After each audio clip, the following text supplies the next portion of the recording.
Welcome to Martin Monday's Intentional Intimacy, where love, life, and legacy meet in the moments that matter most. Every week, I will share sacred reflections of my 30-year marriage before Martin's passing, as well as our life now without him. May these reflections help us live with more weight, warmth, and wisdom. Martin was a letter carrier by profession, but a life carrier by purpose. So let's take a moment and let intentional intimacy speak. Good day, good day. Welcome to episode 39 of Martin Monday's Intentional Intimacy. Today's episode is entitled Before It Rolled. And so this will actually be a bit of a sombering lesson on today. So, there are some days that they don't quite end when the sun goes down. The clock doesn't determine when that day ends. Those kind of days, oftentimes, they follow you home. They sit with you in the quiet of the night, and they stay in your body really long after everything else has stopped moving. And the day I'm describing was one of those days. We had just come from celebrating the life of Arlene Hollis, our dear sister in love, a woman who was not just family by marriage, but she was family in presence, in her consistency, in just the years of sisterhood. She was a wife for 56 years to Martin's oldest brother. She was a matriarch of our family in her own unique and wonderful way. She was definitely a steady voice and a steady presence within the rhythm of our family. And now she was gone. And, that kind of absence in a family, it doesn't quite feel real yet. We did all the things that we were supposed to do, but it didn't kind of feel real yet. And that kind of absence, it just sits with you like somewhere between disbelief and exhaustion. And so we had driven home that evening carrying more than just ourselves. Like we were tired, but it wasn't just a physical tiredness. It was the kind of tiredness that comes from holding emotions, all day long, all week long, as we were preparing for her life celebration service. And so when we got home, Martin pulls into the driveway. He was kind of on an angle. He wasn't quite straight. I'm like, dude. But he pulled in anyway. And so the car is sitting like on this weird angle. But the engine was still running. And I like to sit out on the driveway. When I first get home, it's like part of my transitional period before I go into the house. And so I was still sitting in the car. And I just wanted that quiet moment, that I take, just kind of sitting and letting the day settle in before I go in the house. And so I told Martin, I said, hey, you can turn the car off. And he's like, no, babe, I'll leave it on, because he wanted to leave the air conditioning on for me because it was a hot day, And so I was like, that was Martin, like even with all the grief and even with all he was going through, he's still thinking about my comfort, right? So I was like, okay, babe. I said, I'm not going to stay out here long.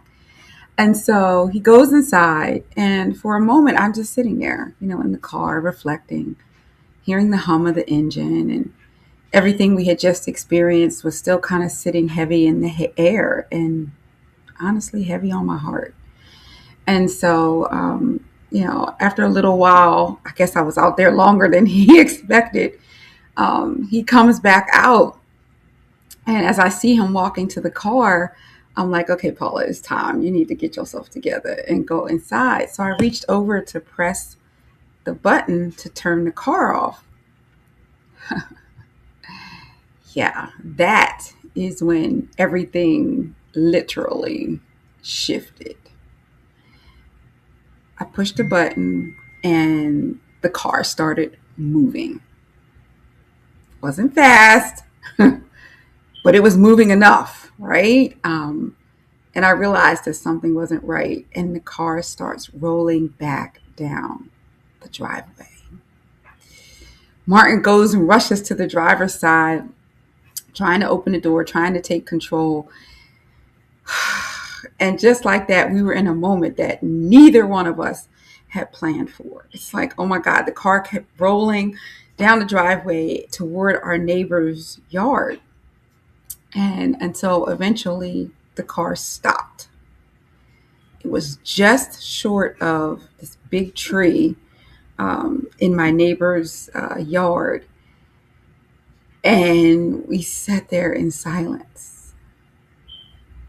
Like, the kind of silence that comes after something almost happens and you realize it. And we just sat there. We didn't speak. We just kind of looked at each other and we started trying to gather ourselves because eventually we had to pull the car back up the driveway. And this time, making sure that the car was in park. Yeah. But it was dark outside and it was, a little too dark to try to figure anything out anymore. So we went inside, but we needed a moment to kind of process what had just happened. Because sometimes you kind of just make it through things and you're like, how did I make it through that? And what was that, right? So before we went to bed that night, we stopped and we paused. And of course, we had to thank God because that could have gone another way, and we realized that things could have happened differently. And then we just took a moment and we talked. I mean, we honestly really talked about grief, about what we were feeling, about what we were carrying, and how heavy the day and even that season had been. And quite honestly, y'all, it was one of the most vulnerable conversations that Martin and I have ever had. It definitely wasn't a polished conversation. It certainly wasn't a planned conversation, but it was honest. I'll reflect on the other side.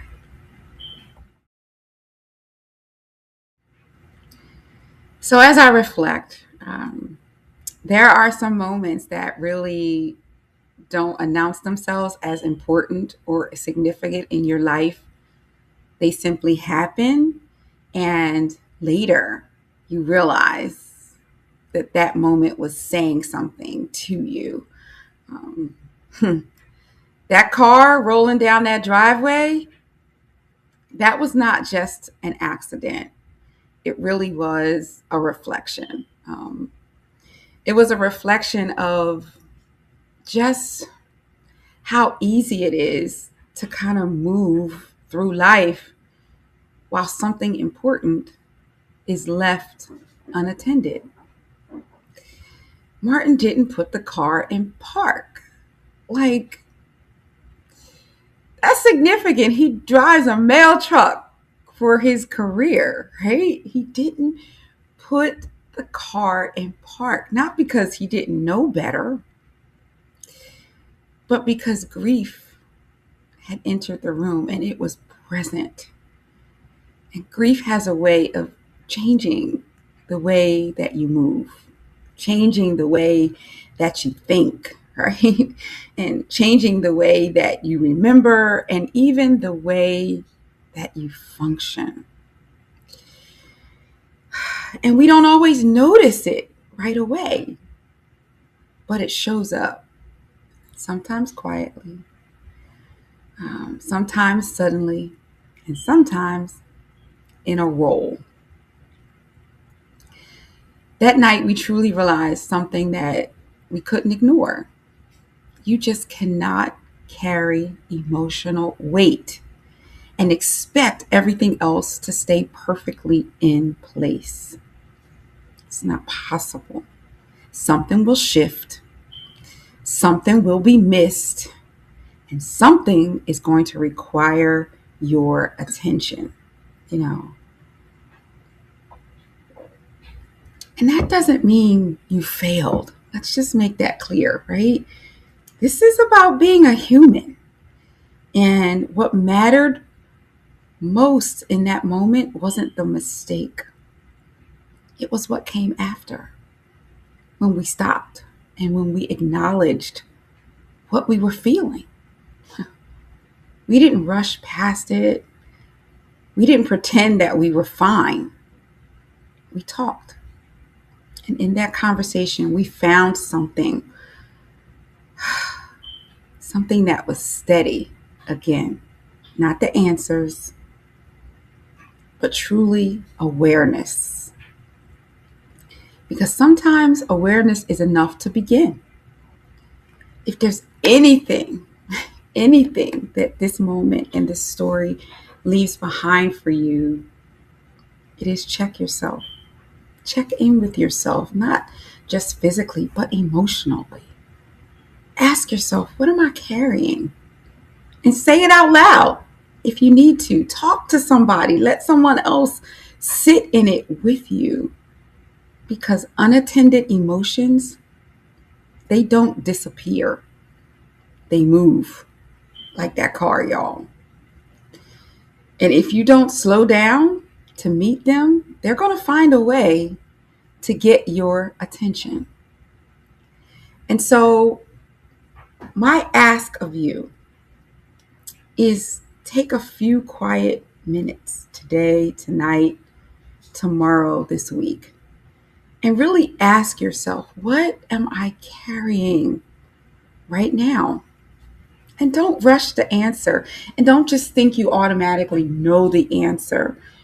Take some time and sit and unlayer and think about that. Because we were protected that night. We really were.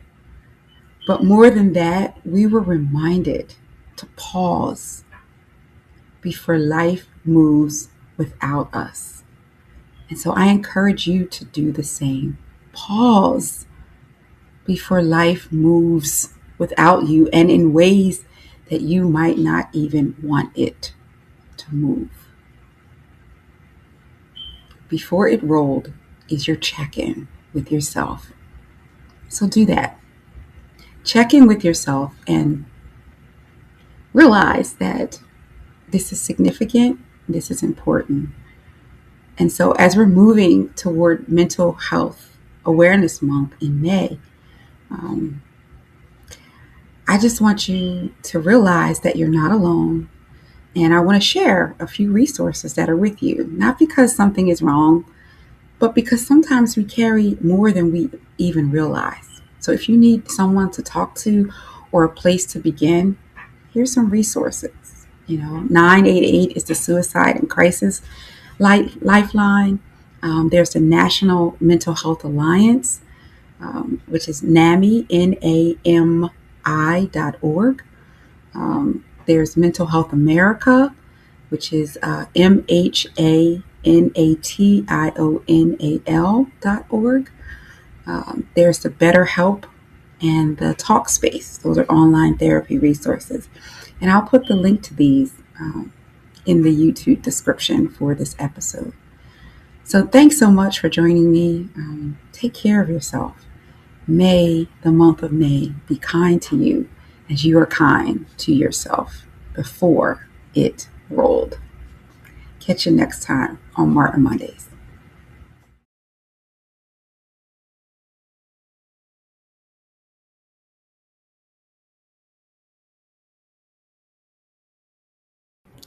Martin Mondays continues on Tuesday with the Tuesday Tea.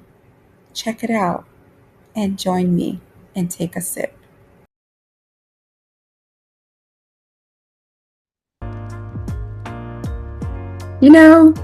Martin used to say a lot of things. Some were funny, some were wise, But one thing he often said was, wow.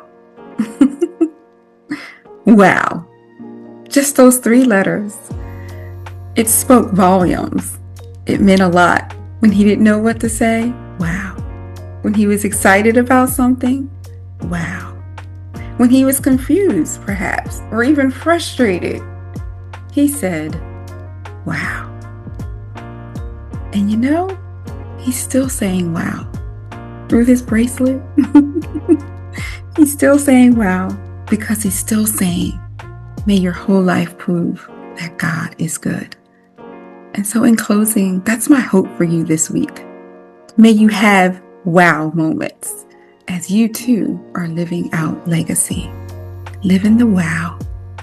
Live in the reality of knowing that your whole life is good. Live in the heartbeat of Martin Mondays and intentional intimacy. May that anchor you in this week as you build legacy, one wow, one moment at a time. See you next week.